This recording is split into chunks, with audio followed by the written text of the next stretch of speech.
Satanás travou uma guerra pelo corpo de Moisés, e a Bíblia registrou isso em uma única frase e nunca mais explicou. Judas, capítulo 1, versículo 9. O arcanjo Miguel disputou com o diabo pelo cadáver de Moisés. Não houve batalha épica, não houve descrição, apenas uma menção seca, sem contexto, sem desfecho visível. Como se o escritor soubesse que qualquer leitor que entendesse o peso daquilo não precisaria de mais nada. Agora pensa no que isso significa. O comandante dos exércitos angelicais, o guerreiro mais poderoso do céu, estava disputando um corpo morto no deserto. E o adversário que ele enfrentava achava que valia a pena brigar por isso. Por que um cadáver humano era valioso o suficiente para mobilizar o nível mais alto da guerra espiritual? Essa pergunta tem resposta. E quando você encontra essa resposta, ela não explica apenas esse versículo. Ela explica por que o sepulcro de Cristo foi selado com soldados romanos. Ela explica a transfiguração. E ela revela algo sobre o corpo humano que a maioria dos crentes nunca parou para considerar. Vamos entrar nesse texto agora. O versículo completo diz o seguinte: Miguel, o arcanjo, quando contendeu com o diabo, disputando acerca do corpo de Moisés, não se atreveu a proferir contra ele juízo de maldição, mas disse: O Senhor te repreenda. 5 palavras. Esse foi o único movimento de Miguel. Isso levanta 5 perguntas que nenhum teólogo convencional consegue responder sem hesitar. De onde Judas tirou essa informação, já que ela não aparece em nenhum outro lugar do Antigo Testamento? O que Satanás pretendia fazer com o corpo se conseguisse? Por que o arcanjo mais poderoso da criação não usou a autoridade própria, mas recorreu ao nome de Deus?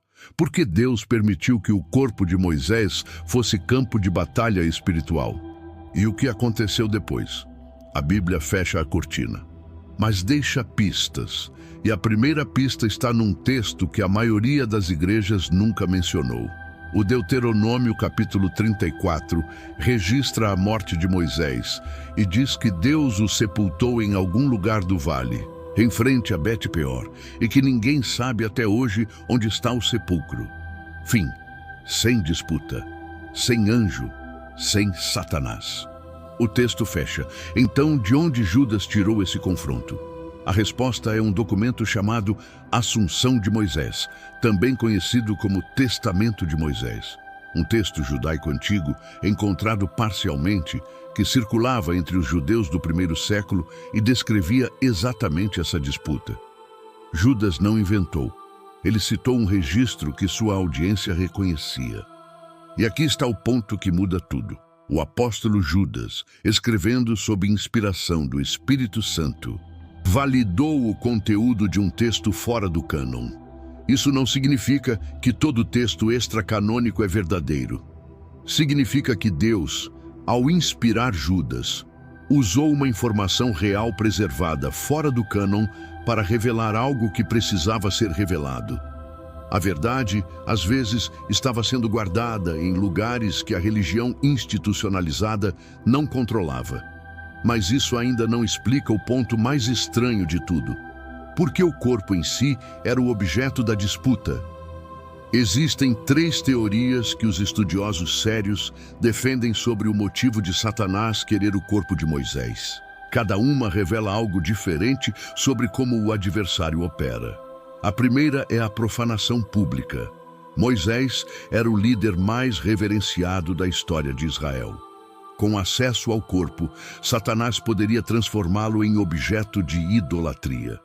Um povo que havia saído do Egito carregando tendências de adoração a imagens poderia facilmente fazer do túmulo de Moisés um santuário pagão. Deus sabia, por isso escondeu o sepulcro. Por isso ninguém sabe onde ele está até hoje. A segunda é a ressurreição interrompida. Moisés aparece no Monte da Transfiguração ao lado de Elias, com corpo glorificado, conversando com Cristo. Se ele está lá, é porque em algum momento, entre sua morte e aquele encontro, seu corpo foi restaurado. Satanás queria cortar esse processo antes que acontecesse. Ele sabia que Moisés tinha um papel profético ainda por cumprir. A terceira é a mais profunda. Moisés não era apenas um líder humano. Ele era o mediador do pacto entre Deus e Israel. Profanar seu corpo seria um ataque simbólico à autoridade do próprio pacto. Não era um homem que estava em jogo. Era a estrutura da aliança de Deus com seu povo. E é aqui que o texto fica mais perigoso. Miguel é o arcanjo, o comandante, o guerreiro por excelência do exército celestial. E ele disse apenas 5 palavras. O Senhor te repreenda. Por que não usou força própria? Por que não simplesmente destruiu o adversário? Porque Miguel entende algo que a maioria dos crentes ainda não internalizou. A autoridade espiritual não é uma propriedade pessoal. Ela é sempre delegada. Nenhum ser criado, nem o mais poderoso dos anjos, opera por mérito próprio no campo espiritual. A autoridade pertence ao Criador. Qualquer exercício de poder que não esteja ancorado nessa delegação é usurpação. E Miguel, com toda a sua força e toda a sua posição, escolheu a humildade de invocar o nome de Deus em vez de agir por conta própria.